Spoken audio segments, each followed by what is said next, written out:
In a stunning turn of events, a major lawsuit involving Donald Trump's name concluded with ABC News quietly agreeing to pay a staggering $15 million to settle a high-profile defamation case. The settlement, which was reached behind closed doors, sent shockwaves through both the media industry and legal circles, raising questions about the boundaries of press freedom and accountability. The heart of the dispute was ABC's reporting, which was ultimately deemed not only damaging but also false. This sparked a heated debate about the responsibilities journalists have when covering controversial figures, especially in an era where misinformation can spread rapidly and reputations can be destroyed overnight. The case ignited passionate discussions about the fine line between investigative journalism and reckless reporting. ABC's decision to settle, rather than risk a lengthy and unpredictable jury trial, underscores just how serious the claims were and highlights the immense risks media organizations face when reporting on powerful individuals. The settlement also reflects the growing trend of media outlets opting for quiet resolutions to avoid public scrutiny and further legal exposure. This case quickly became a flashpoint for broader conversations about media ethics, journalistic standards, and the real-world consequences of reporting in today's hyper-partisan climate. It forced newsrooms across the country to re-examine their editorial processes and the potential fallout from even a single misstep. The $15 million settlement stands as a stark reminder that even the largest and most established news networks must tread carefully or risk facing severe legal and financial repercussions. It's a cautionary tale for the entire industry, emphasizing that no organization is immune from accountability. For Donald Trump, this lawsuit was just one chapter in his long and complicated history of legal battles with the press.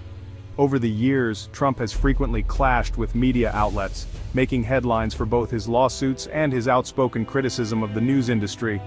The quiet, almost secretive nature of the settlement only serves to highlight the intense behind-the-scenes negotiations that often shape the public narratives we see. These confidential deals can have far-reaching implications, influencing how stories are told and remembered. Ultimately, the $15 million payout is far more than just a financial transaction. It's a powerful story about the intersection of power, media, and the law. It demonstrates how high the stakes can be when truth, reputation, and influence collide in the public arena.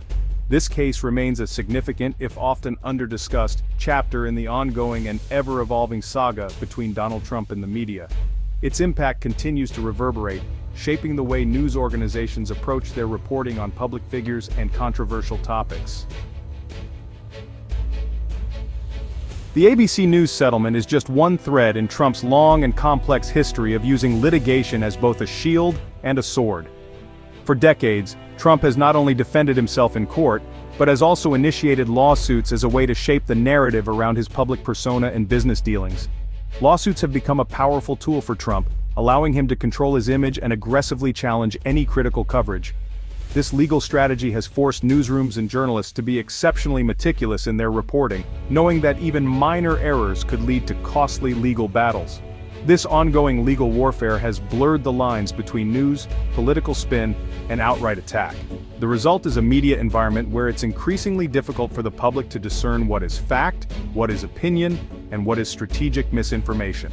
The sheer volume and frequency of Trump's legal battles have created an atmosphere of perpetual crisis. This constant state of legal conflict has not only shaped his political identity but has also influenced the way the media covers him, often focusing on controversy over substance. Each case, whether it ends in settlement, goes to trial, or is dismissed, adds another layer to the narrative of a leader under siege.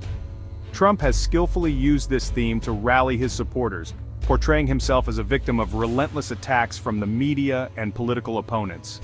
The ABC News case is not just a simple media dispute, it's a key part of a much larger strategy in an era increasingly defined by legal and media conflict. These high-profile cases serve as battlegrounds for control over the public narrative. This pattern of litigation has lasting implications for press freedom, public accountability, and the evolving role of the courts in American democracy. It raises important questions about the balance between free speech and the right to protect one's reputation. Ultimately, the settlement stands as a testament to the high cost, both financial and societal, of this ongoing battle for control of the public narrative, a battle that shows no signs of ending soon. Pete Hegseth's nomination for Secretary of Defense by President Trump ignited immediate controversy. Hegseth, a Fox News personality and Army veteran, faced serious allegations about his leadership, conduct, and ethics. Whistleblowers described a toxic work environment and questionable behavior, raising alarms about his suitability for such a critical role. The scrutiny was not just about politics, it was about integrity and the standards for those entrusted with national security.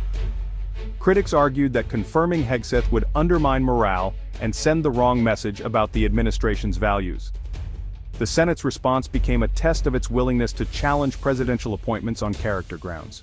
The Hegseth case highlighted the tension between political loyalty and professional qualification, a recurring theme of the Trump era. The debate over his nomination became a proxy war over the very definition of fitness for public service.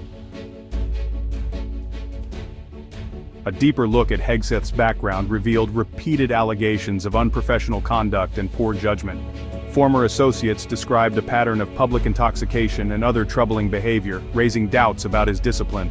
The most explosive claim, a secret sexual assault settlement in 2017, which Hegseth allegedly failed to disclose during vetting. This lack of transparency was seen as a grave ethical lapse, casting doubt on his trustworthiness. Hegseth and his supporters denied wrongdoing, calling the allegations a smear campaign. But the volume and consistency of reports made it hard for many to dismiss the claims. The controversy shifted the debate from policy to personal character, a difficult position for any nominee. The episode underscored the importance of full transparency for high office.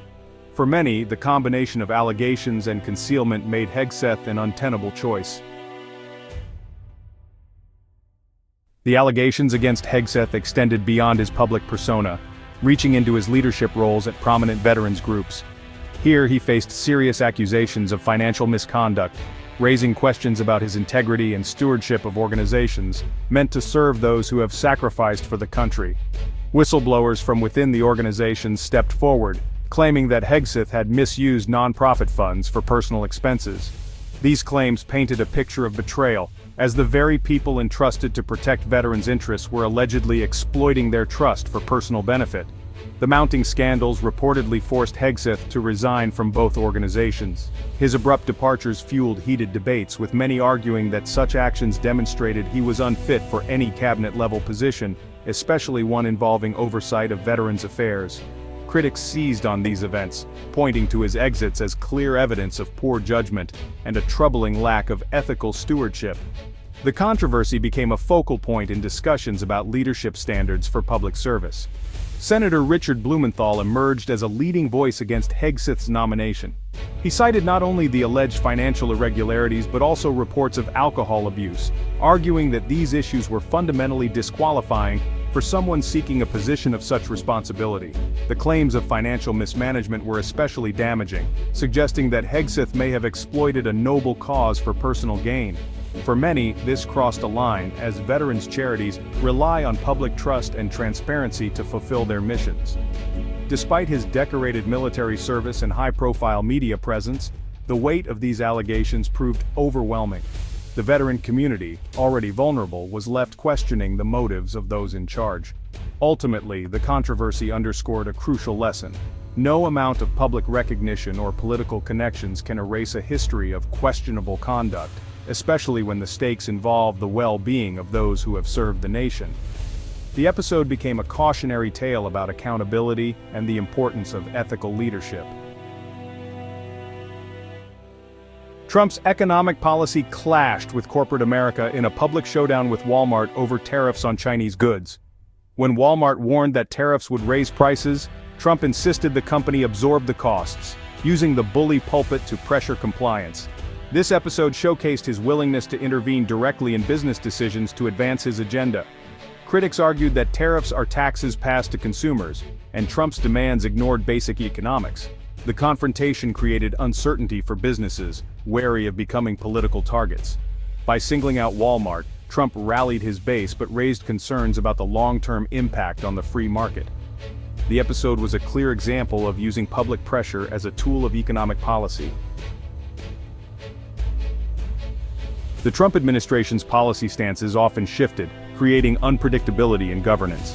After initially moving to regulate forced reset triggers, the administration reversed course, angering gun safety advocates. On public health, the FDA's limited approval of Novavax's vaccine disappointed experts and sparked debate over the administration's strategy. In immigration, the Supreme Court blocked Trump's attempt to use an archaic law for swift deportations, marking a win for immigrant rights. These policy reversals energized both supporters and opponents, deepening partisan divides. The administration's approach often led to legal battles and public controversy. Each decision highlighted the contentious, high-stakes nature of governance during this era. On the world stage, Trump's bold diplomacy was on display as he announced plans to call Putin and Zelensky to broker peace. The move drew both cautious optimism and skepticism, given the complexity of the conflict. Domestically, a leaked audio of President Biden's interview fueled debate over his fitness for office, dominating headlines. Meanwhile, Democrats in Congress moved to block arms sales to Qatar and the UAE, citing corruption and human rights concerns. These events highlighted deep divisions over U.S. foreign policy and the balance between alliances and principles. The administration's diplomatic maneuvers abroad were mirrored by political turmoil at home. Each controversy revealed profound disagreements about America's role in the world and the leadership needed in turbulent times. The week's events painted a picture of a nation grappling with challenges on multiple fronts. The cumulative effect of legal settlements, controversies, and policy battles has eroded public trust in American institutions. The ABC News settlement fueled skepticism about the media, while scrutiny of appointees like Hegseth raised doubts about public service standards. Each controversy deepened cynicism and made it harder for people to trust their leaders. Political polarization intensified, with issues like tariffs and gun control becoming cultural flashpoints. The media, caught in the crossfire, faced accusations of bias from all sides, fragmenting the national discourse. Even the legal system became politicized, with court rulings seen through a partisan lens. The legacy of these events is a climate of tension, diminished trust, and deep division. Rebuilding that trust will be one of the nation's greatest challenges in the years ahead.